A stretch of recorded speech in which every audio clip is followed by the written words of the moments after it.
So listen, I'm here at the High Food Bank, and what we're doing here is we're raising money for this great cause. Look at all this food.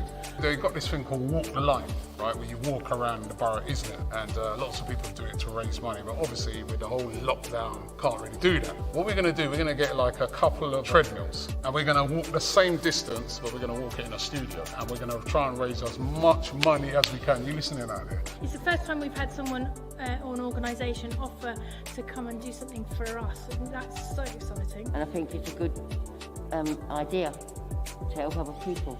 I've had to use the food bank myself a few times and I'm really grateful for it. So please donate.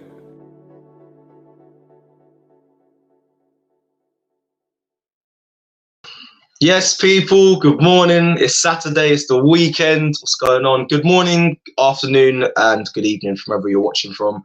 Yes, we're back. Obviously, you just saw the message there. We're trying to raise money for the High Food Bank. That's on the 1st of December. Myself, Cecil G, and James B will be walking the line. We'll be doing it virtually on treadmills against Tottenham influencers. We'll be doing a 5-hour walk. So if you can, any spare change, just donate. We're trying to hit a target, and every pound that we raise, we get a match by Wash and Go, another one of our sponsors from Blood Brothers. So please get involved. It'd be really kind of you. And yeah, we're going to beat the Tottenham. We're going to beat the Tottenham in doing the walk along. We'll be smashing out their influences. So yeah, peace. Listen, you know me. Have a little browse of the comments before we start.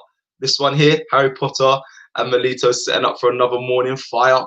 Thank you, channel SHU. Thank you very much. There's one just before I bring James in. Oh, it's Channel again. Channel SHU. James is currently connecting his dial-up. Don't have it, James. But let me introduce him. I have a sound machine. Big up. My one and only co-partner, James B. Do you know how accurate that last comment was? They're supposed to be cats. Yeah, I know. That's so funny. Just like, he's joking, but I was fully like absolutely fiddling around with this terrible internet. Man, I can't wait till we get back to the studio. I'm not filming anything from home. I hate it, genuinely. I'm half and half. I do enjoy some days, but then some days, obviously, most days, I want to be back in the studio. And obviously, we're back tomorrow, people, for the Wolves game, for our pre-match build-up show. Obviously, the watch-alongs and all that. So yeah, good morning, everyone. I'm just gonna see people. Yeah, this. I mean, James, I know you did obviously the research onto this morning's topic, Ljungberg exclusive and David Ozil and the Athletic. Oh, I want to read. Yeah, let us know what's been said, because Pepe and Ozil, big topics, big talking topics, big discussion that we can have this morning over it. Talk to us, let us know. Yeah, it was. Yeah, welcome, guys. Don't know if you guys have read it. Obviously, you have to be subscribed to the Athletic, which isn't cheap. It's not expensive either, but you know, you're paying for quality journalism and all that. And they had an interview, which I believe was David Ornstein. I'll just double check. I think it was. Yeah. Yes, David Ornstein with Freddie Ljungberg. I was really interested with this, you know, because Freddie's an interesting character. He's been at the club the last couple of years. He's had an under-23s role. Then he was assistant manager to Unai Emery. And then when Arteta arrived, he kind of kept him in for the short term. Said, look, let's not basically mess it around too much. But I think he slightly changed his role. We saw him, I don't know if you remember, we saw him up in the stands a lot of the time, like almost watching from a distance. Like he had, I don't know what his particular role was for Mikel, but it clearly changed. He wasn't on the touchline as much. And then he left the club basically to pursue a career in coaching, I think. I think he wants to be a first-team coach, and he had a couple games experience doing that for Arsenal, which was interesting. And he's basically now done an interview with The Athletic. I thought this was interesting because it's come soon after his appearance on Sky Sports. So he's done a few media things here. And Eddie's an interesting character. He's well liked. He's very well liked. I think a lot of people at the club love Eddie, not just for what he did on the pitch, but he's sort of someone who embraces the values of the club. And a lot of that comes out in the interview. A lot of he talks about having a winning mentality, and that's kind of his key message. He said there's a difference between, he's basically said every player wants to win. Every player wants to win games, and they're disappointed where they're not. But the difference between sort of wanting to win and like having to win, if that kind of makes sense. Like, or at least that's me simplifying a lot of text. Definitely worth the read, guys. Won't be able to go into all of it. But there are a couple of quotes that I thought was that that I thought were really interesting. The main two around Mesut Ozil and Nicolas Pepe. Now, let's get this out there now. This wasn't him using the media and a big platform as an opportunity to slate two players who I think some people question whether he really rated them. He didn't always play them. He didn't always feel, or it didn't look like he always felt that there was a place for them in the team. But this wasn't him using sort of the platform as his reason to kind of, justify any of those decisions or justify his thoughts. He gave, I love that. He gave a really honest opinion. So, yeah, I don't know if you want to take a few comments before I go into it all, but I thought it was interesting. Well, I just want to back up your point in saying that obviously, as a player, and players know, Kevin Campbell said with Robbie's Live, the players go out there wanting to attack and wanting to do the best they can. And a lot of players, it's all the same across the board at every team. Every player wants to play well. They want to give their all. So we always forget that as fans. Not that we always forget that as fans, but we always just think, why is he not running? Why is he not pressing it down? Why is he not giving all his best? But they generally do. I don't think there's any player in a team that just wants to play just to make the club look bad. So they want to give it their all. However, that comment you said there's a difference between obviously wanting to work hard and play hard for your team and then actually, I don't know, being like militant with it and being enforced with it. And I think that comes from the players around you and just how much do you want to die for the club? That's quite there. I believe there's a small difference, but I mean that can be altered through the man management, the setting up of a squad, instructions you've been given. So yeah, I understand what Freddie's saying though. This difference between like basically if you don't win, you know, can you still have a good day kind of thing? Or if you don't win, is that like, that's it, I'm putting more hours into training. Like, this is unacceptable. I can't deal with this. Now, I'm not saying the latter might not sound healthy in some ways, but I do think there's a ruthlessness that this squad maybe lacks. Maybe. I always felt like, as a club and as a fan base as well, certain things over the years have got so bad that maybe other things have got a little bit more acceptable. So yeah, anyway, it was a very interesting interview.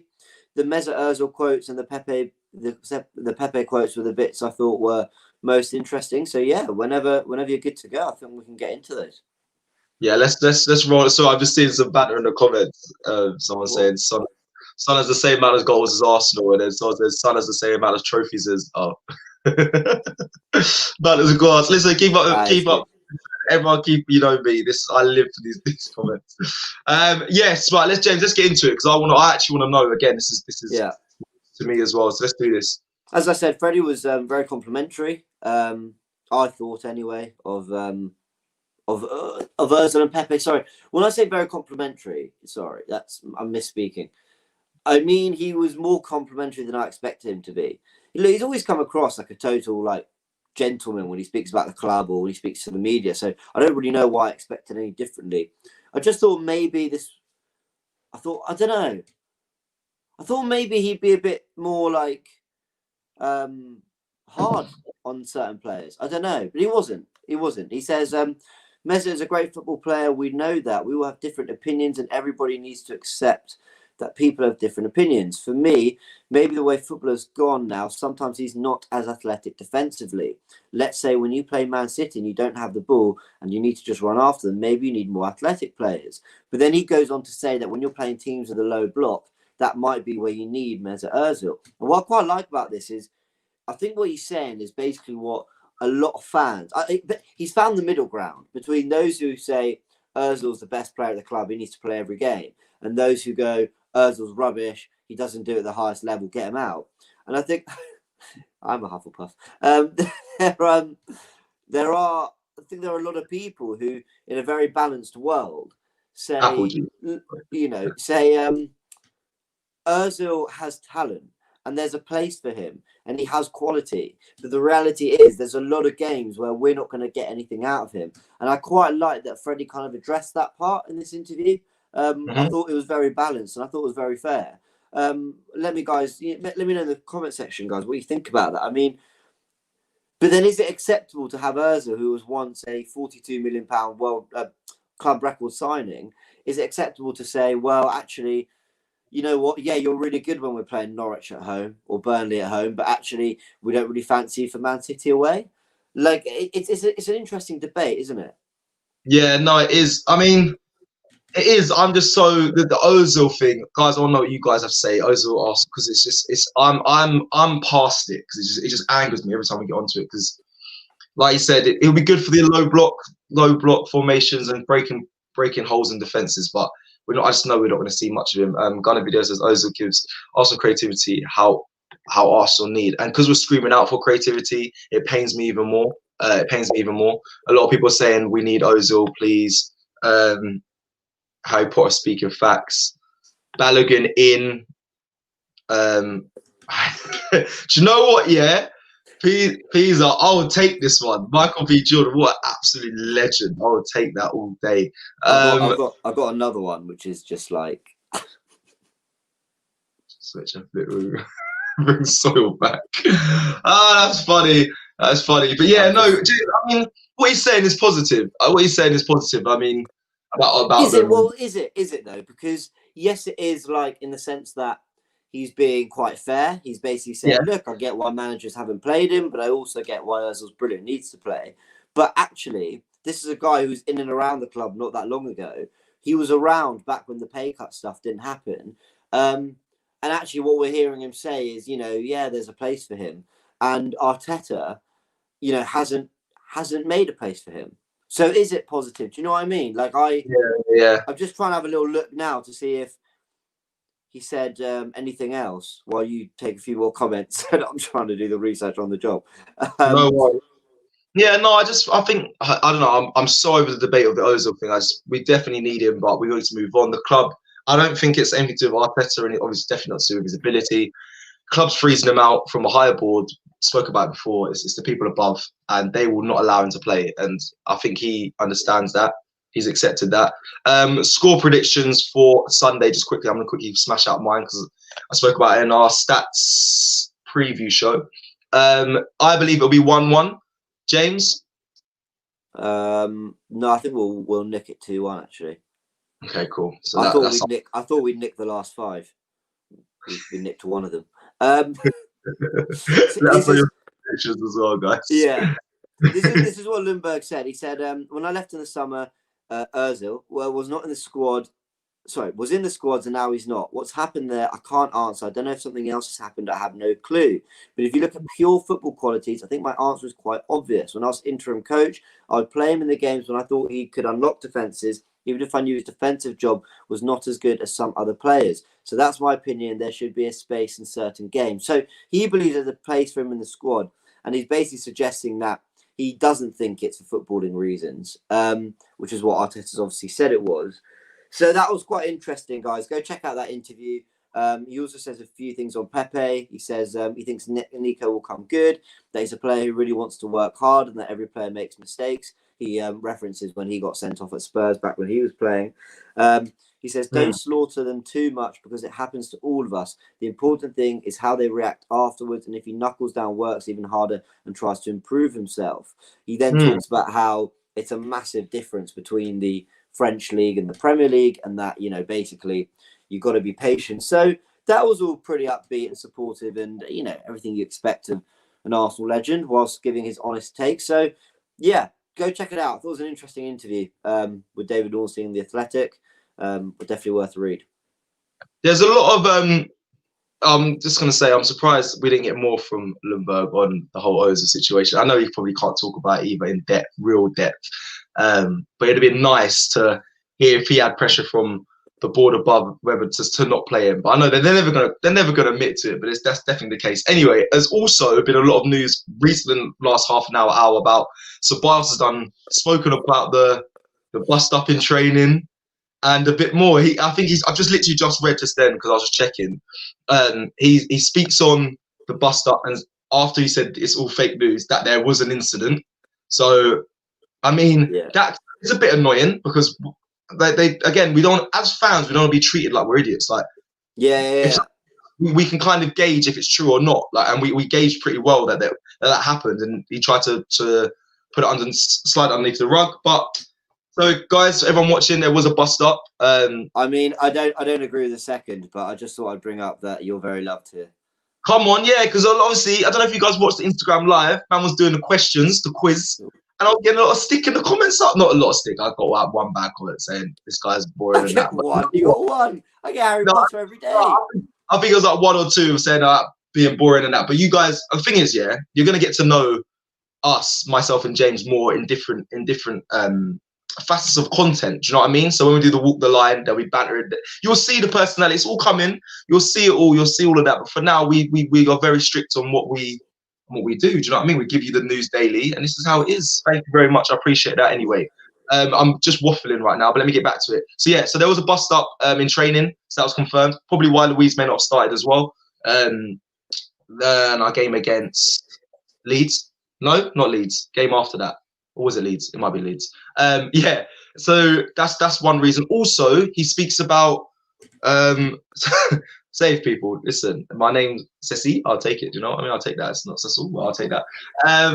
Tobias also talked. Do you know what else he said? He said we were dead before Arteta arrived. He's back to Arteta saying the things are changing. So I found that quite surprising from that. He said, yeah, there was a lot of problems before he arrived, and we're working on it. So yeah, big up to that. Yeah. I just want to say that came in the news just real quick, just right now. Yeah, did you hear his shaved head thing was like an accident? Serious? No, I did not know that. Mad. Yeah, he said it was a joke or something with like his girlfriend, his family or something, and he said, yeah, I'll shave my head. And when he started doing it, he didn't realize it was on zero. So like the zero. What's it called? What the height, what the hell would you call it? Yeah, the depth of hair. I don't know. Anyway, he had it on like the zero setting. So he started and he was like, "Oh no, what have I done?" So he had to just take it all off. I'm not gonna lie. I've had a moment like that in my life where it wasn't even that long ago, where we forgot to put the old measurement on and went up the back, and it was like, oh no. Yeah, look how silky your hair looks. It looks like you've spent some more time in the hairdresser this morning. It looks fresh this morning, bro. Clippers, Do you know lad. what? It never fails to go unnoticed, does it? If it doesn't look good, I'm getting slated. To be fair, this is a bit overkill. Oh well, it's fine. It's okay. I'll just live with it. Yeah, I rate this comment as well. It's about content, facts. We give you what you need to hear. Yeah. So the Ceballos. Sorry, I don't know if you got more things to discuss. Yeah, the Ceballos thing. He's also saying that it shows character within the team. But it just annoys me. Like, don't cover up. Then, like, we get it. You need to remember, as a player, you spend more time with your players than you do anyone else and your coaches. Like, you literally every day is training. Every day you sit in for a certain amount of time. You go home more time. You go home with your players and you chill with them. Like, you see your players every day throughout your whole career, really. So there's going to be arguments. There's going to be bust ups. There's going to be little tiffs and rifts within the club. So just be honest. Like, as fans, not that I get it. Sometimes you can't be honest because it's not right to. But as fans, we would want to know. It makes sense. Otherwise, we're just hiding things and we're questioning it, and then loads of other, I'm not going to say conspiracies, but lies come out, and then it just goes left. So I respect Ceballos for coming out and saying there was a bust up. I respect it a lot because there used to be loads when I was playing with players. I spent 30 minutes on his head. Exactly. I wish I had 30 minutes to. The comment section always, like, it's such an emotional roller coaster because I'll get this, and then I'll get this, and I'm like, I don't know where I am with you guys, man. Listen, that's how it goes. Listen, we've got a super chat from Slavic Elliot. Thank you very much. James Cecil, hi from Cali. It's 2 a.m. here. Wow. What is our biggest problem in the squad? Will we win the North London derby? Trust in Arteta. Thank you for your great questions. We'll get straight into them. Big up as 2 a.m. as well. I respect you for watching us at 2 a.m. The guy who won the quiz on Instagram Live yesterday, it was 2 a.m. in, where's he from? I think it was Indonesia. It was somewhere really far. But he was involved in the live. So big up. We respect that. So what's our biggest problem in the squad? Creativity, blood. I don't have to say it anymore. Creativity. The creative problems are a mess right now at Arsenal. And do you know what it is, right? I'm actually not even going to say creativity because that's like what everyone says. I know I just shouted it. It's actually the urgency in the play. That's what it is. I guess it falls in with creativity, but it is basically the urgency in the build-up play is so slow that people say it's creativity, but it's like we get the ball, we don't build up fast enough, teams get behind it, and then we get stuck. So it's actually the urgency in the play. It's interconnected. You're so right. If you do things with a bit more zip and pace and intensity and intention, then you make things happen. It's one of the things we pointed out about Pepe. The reason he looked so good against Mulder was because when he got the ball, he was doing things immediately. He didn't take a touch and then decide. It was like before the ball came, he knew he was going to take on his man. And I think we need that we need that throughout the team. We need kind of the team to ooze a bit of urgency and from minute 1, you want them to be playing like it's the last 20. Do you know what I mean? Like on the front foot, like urgent, chasing a goal. So yeah, I agree with you completely. Yeah, I think it's that. I just feel like like you said, Pepe, when he just cuts in, wraps it off his left foot, cuts in, just wraps it in the corner. That is fast thinking. That's what we need, urgency, things to happen. I get it. I love players that dribble and take on players. I love it. But what we see with Arsenal, they'll dribble, do some step overs down on the wing, and then come back and go back around, and it's just like it's effective. It's counterproductive. Sorry, not effective. North London derby, boy. I don't. James, you want to go first on this one before I give my honest opinion? No. It's so bad. Listen, as an Arsenal fan, I'm going to say it plain and simply. Right now, the way Tottenham are playing, I'm feared, I'm worried, but I just feel like... No, you have to back us. Yeah, I want to back us. I'm going to back us. If I fully thought we were going to lose 5-0, I'll see it being like, I think we'll nick a 0-0. Yeah. You know what I mean? Listen, if we get a draw, it's my biggest day next week when I say that. Like, as a fan of Arsenal and being part of AFTV, of course I want to see a win. I want to see a good performance. I would hate to see Tottenham do us. My biggest fear right now, but I'll be happy with a draw. Yeah, I don't know. Would you really be happy? I always feel like the North London derby is the one game, like we have to win. A draw. The only satisfaction I get from a draw is knowing that they're not happy they beat us. But that's it. Yeah. Like it doesn't. Do you know what I mean? It doesn't affect our place in the table compared to them. It doesn't. It doesn't give us bragging rights. It doesn't give us anything. The only thing is that because they'd be away from home, and yes, and irritatingly they are in good form. I could kind of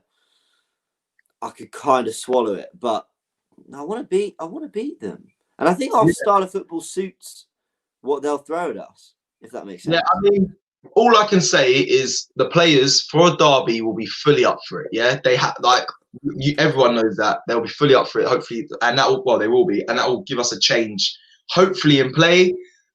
They might be, because sorry, I'm mumbling. In my opinion, the players, we have a great team. On paper, we have a great team. It's just sometimes when I watch them, I'm like, where is the ability here? Where is the urgency? All this stuff. But we have a great team on paper, and hopefully all the people that we see, the likes of Partey's, the Gabriels, the Sakas, they're just fully up for it, and we see a whole new Arsenal. But then I don't want to see a whole new Arsenal for one game. And then the next week we play a freaking West Brom or something, and something it's just That's all I'm gonna say on that. I want to quickly just move on to this. River Wild, a regular. Thank you. I see your comment. The greatest duo. Big up. Would you guys give a start to some of the young players who did well in the Europa, i.e. Smith Rowe, Balogun? They seem to give us more fluid and urgent dynamic. I'm going to start with saying I wouldn't give them a start, but I really think they should be involved in the squad. I know how big it will be for them. I don't see the problem in having one of the youngsters that played well in Europa League to be in the squad. I don't think it would affect anyone's ego as well and confidence. Like say Eddie Nketiah, if he was dropped out of the squad for one of the youngsters that came on the squad, like Balogun or Smith Rowe, who assisted, who started the play. I think that's a fair thing to do as a manager, a player. I think in my mind, it would make sense for them to be involved in the squad and hopefully, depending on the way the game goes, maybe get an involvement in a Premier League match. James, what are you smoking at? Some of these comments are just like, Are they killing They're us? funny, but they're just the weirdest things I've ever read as well. Like, Oh, right, yeah. it's fine. It's all good. What was your opinion on giving some of the youngsters I wouldn't this Sunday? I wouldn't be against Smith Rowe starting at all. Because why not? We know what Wolves do at their best, which is low block counter. They've got very good balance. They play balanced football. They're very good when they need to tighten up. They're very good when they need to also open up the game and create a few more chances. They they're sort of unpredictable in that sense. I would quite like Smith Rowe. I think it might be a game where he could thrive. I keep getting distracted by the comments.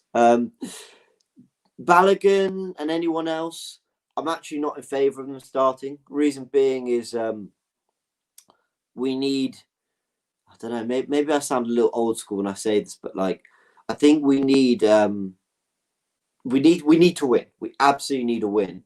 And if Balogun had maybe played 5 or 6 games and was looking quite sharp and did well in them, then yeah, I would probably I'd probably be okay with that. But I think the idea of him starting up front means that Aubameyang wouldn't be starting up front. So do you drop Aubameyang? Do you play him out on the left again, which didn't work? So it just wouldn't really, I don't know, it wouldn't really work for me. So maybe Smith Rowe, but I can't really see any others. Oh, Saliba, obviously.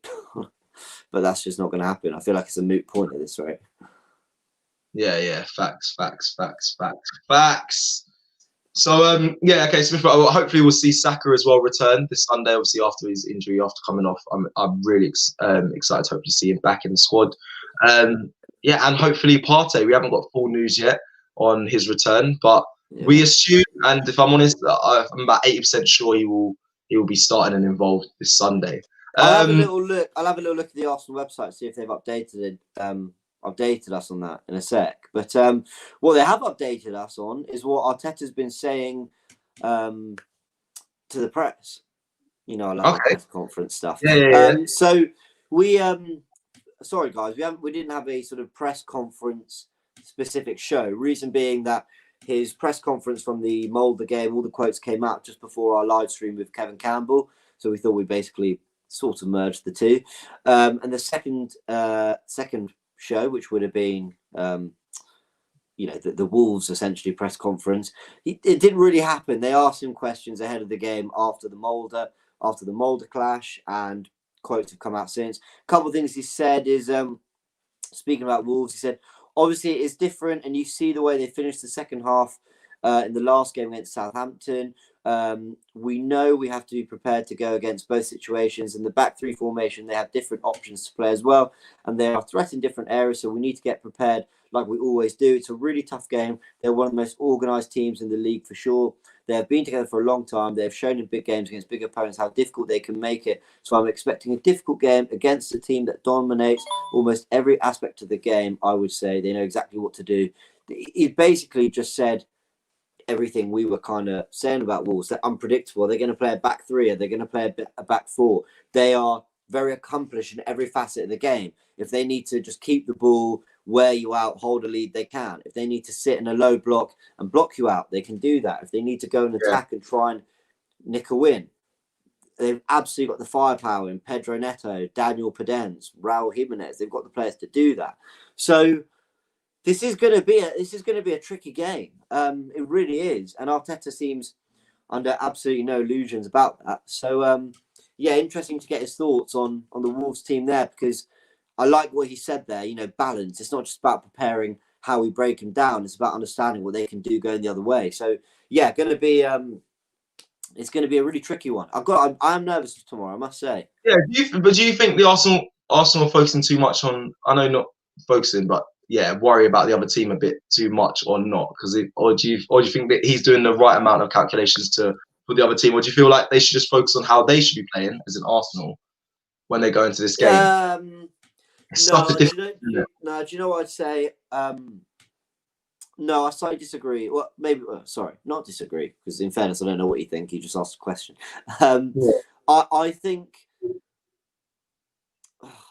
I think Wolves, we have to admit, are a good side, and we have to admit that they do cause problems. and we should prepare for it. I think too many sides have thought, right, Wolves have come, let's just try and play better than them and we'll win. But they've won at the Etihad, they've won at Tottenham. They drew 1-1 with Chelsea, nearly beat them a couple seasons ago. They've got a decent record at Old Trafford. They really are a very accomplished team who, away from home against the big sides, they do a job. I think that even a couple of years back, before coming back to the Prem, they knocked Liverpool out the FA Cup. Now, we can't be arrogant about that. They pose problems. This isn't, with all due respect, to say a Burnley or a Sheffield United who maybe will park the bus while, you know what, if they win a corner or a free kick, they might get men up, see if they can nick a goal, but they're not looking to actively counter-attack you and be on the front foot in that sense. Wolves do that. So no, I do think we need to prepare for them, which is a shame because, again, it's probably going to counter what we can do in an attacking sense and a progressive sense, but I do think we need to look out for that. Okay, fair. Give me one name. Thank you, Slavic Elliot. Give me one name. One player that we should sell in January. I'm really sorry to say it, but Socrates for me. Yeah, I was going to say exactly the same, which is so harsh. And it's nothing to do, honestly, he's actually been all right in his time at Arsenal. I genuinely don't think he's been a bad signing, nor do I think he's been a great signing. But when you've got the amount of centre-backs we have and he's not making the squad, at least Ozil you could see where there's a space in the team for him to come back. But I don't see it with Socrates, I'm afraid. Sorry, man. Okay, yeah, no, I'm saying biggest problem.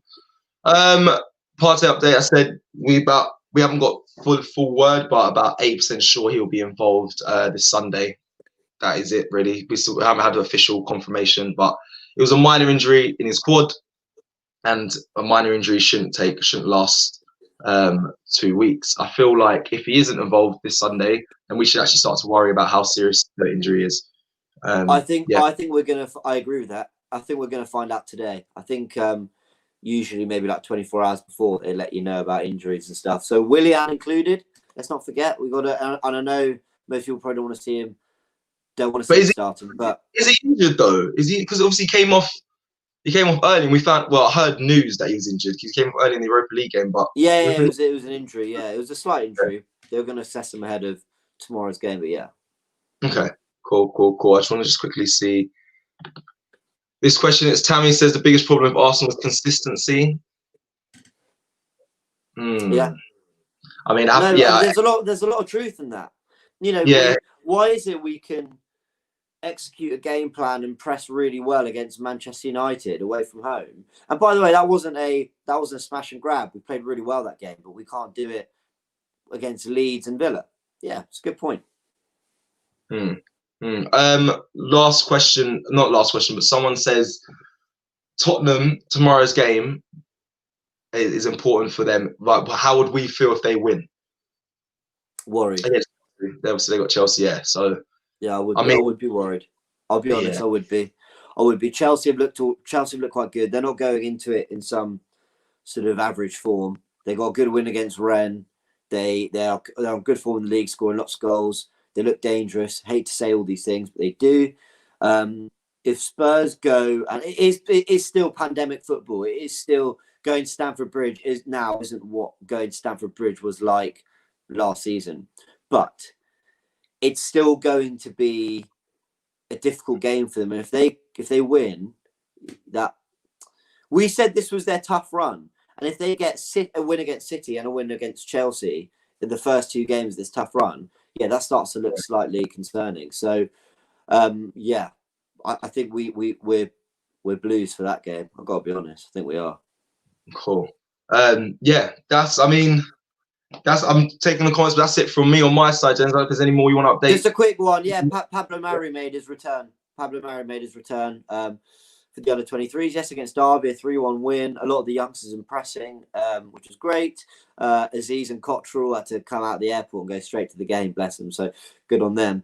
But Pablo Mari played and apparently looked very good, as did Saliba. I was chatting with a Derby fan on Twitter yesterday, and a few others were basically sort of commenting on the game on the timeline. Great to see, and I love that there's Arsenal fans.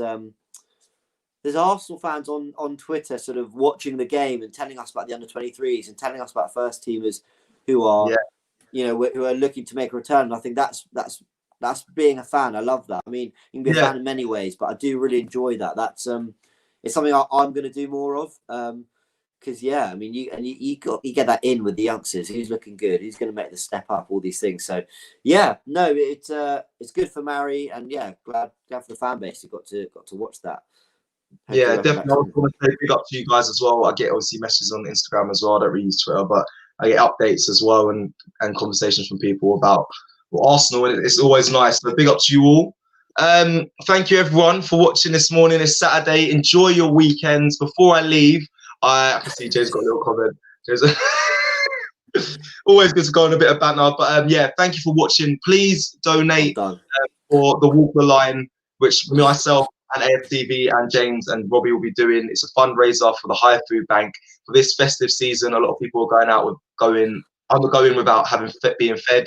We're trying to stop that. So thank you. I'm going to play a little video to explain more about it. But thanks for watching. Enjoy your weekend, guys. Like I said, tomorrow we have Wolves. Let's hope we can get the win. Peace out. So listen, I'm here at the High Food Bank, and what we're doing here is we're raising money for this great cause. Look at all this food. They've got this thing called Walk the Line, right, where you walk around the borough, isn't it? And lots of people do it to raise money. But obviously, with the whole lockdown, can't really do that. What we're going to do, we're going to get like a couple of treadmills, and we're going to walk the same distance, but we're going to walk it in a studio, and we're going to try and raise as much money as we can. You listening out there? It's the first time we've had someone or an organisation offer to come and do something for us. And that's so exciting. And I think it's a good idea to help other people. I've had to use the food bank myself a few times, and I'm really grateful for it. So please donate.